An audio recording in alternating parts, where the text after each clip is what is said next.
गाजियाबाद, हैदराबाद, जहानाबाद, मुरादाबाद, उदयपुर, रायपुर, नागपुर और हस्तिनापुर। इन शब्दों में आपने कुछ कॉमन नोटिस किया होगा। जी हाँ, इन जगहों के पीछे पुर और आबाद जैसे शब्दों का इस्तेमाल हुआ है।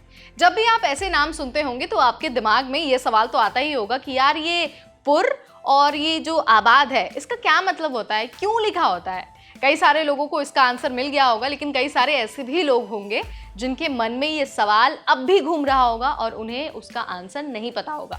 इसीलिए हम ये वीडियो लेकर आ गए हैं जहां हम आपको इसके पीछे की पूरी कहानी बताने वाले हैं और समझाने वाले हैं कि आखिर किसी जगह के नाम के पीछे पुर और किसी जगह के नाम के पीछे बाद क्यों लगता है।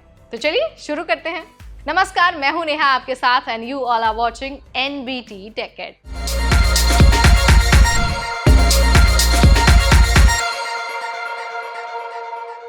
तो दोस्तों देखिए, हर शब्द ना अपने आप में कई सारे अर्थ छुपाए रहता है।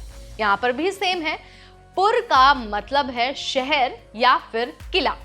कमाल की बात यह है कि आपने ये नोटिस जरूर किया होगा कि जिन शहरों के नाम के पीछे पुर लगा होता है उस जगह या फिर उसके आसपास किले जरूर होते हैं। एग्जाम्पल के लिए आप जयपुर और उदयपुर ही देख लीजिए। पुर एक प्राचीन संस्कृत शब्द है जिसका उल्लेख ऋग्वेद में भी किया गया है। वैसे तो कई जानकार ये भी मानते हैं कि पुर शब्द का जिक्र अरबी भाषा में भी है। इसी वजह से अफगानिस्तान, ईरान में भी कई शहरों के पीछे पुर मिलता है। ऐसे में पुर रहने के स्थान के लिए इस्तेमाल किया जाता था। शहरों के नामों के पीछे पुर लगाने की परंपरा भले ही अनोखी हो, लेकिन ये सालों से चली आ रही है। महाभारत काल में भी हस्तिनापुर के लिए पुर शब्द का इस्तेमाल किया गया था। समय भले ही बीत रहा हो, लेकिन इस रिचुअल का पालन आज भी हो ही रहा है। अभी आपने पुर के बारे में जान लिया, अब आपको ये बता देते हैं कि कई सारे जगहों के पीछे आबाद शब्द का इस्तेमाल क्यों होता है।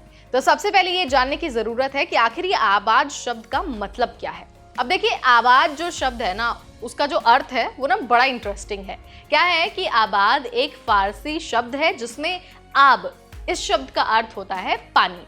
अब पूरे आबाद शब्द के मतलब की अगर हम बात करें तो कोई ऐसी जगह होती है जहां पर फसल उग सकती है या फिर फसल को उगाया जा सकता है। इसके साथ ही ये ऐसी जगह होती है जहां लोग रह सकते हैं और पानी की जरूरत को पूरा किया जा सकता है।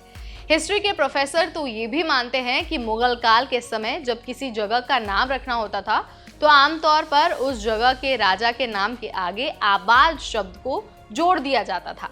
उदाहरण के लिए अगर हम उत्तर प्रदेश के जिले फिरोजाबाद की बात करें तो उसका नाम फिरोज शाह के नाम पर रखा गया था। तो अभी आपको समझ में आ गया है ना कि कई जगहों के नाम के पीछे पुर और कई जगहों के नाम के पीछे आबाद या फिर बाद शब्द का इस्तेमाल क्यों होता है। कहानी तो वैसे बड़ी इंटरेस्टिंग है, लेकिन आप में से कितने लोगों को पता थी ये कहानी? Let me know in the comment section. और साथ ही आप जिस भी जगह से बिलोंग करते हैं आप उसका नाम भी हमें कमेंट सेक्शन के जरिए बता सकते हैं। इस वीडियो में फिलहाल इतना ही। ऐसे ही इंटरेस्टिंग जानकारी हम आपके लिए लाते रहेंगे सिर्फ और सिर्फ एनबीटी टेक एड पर।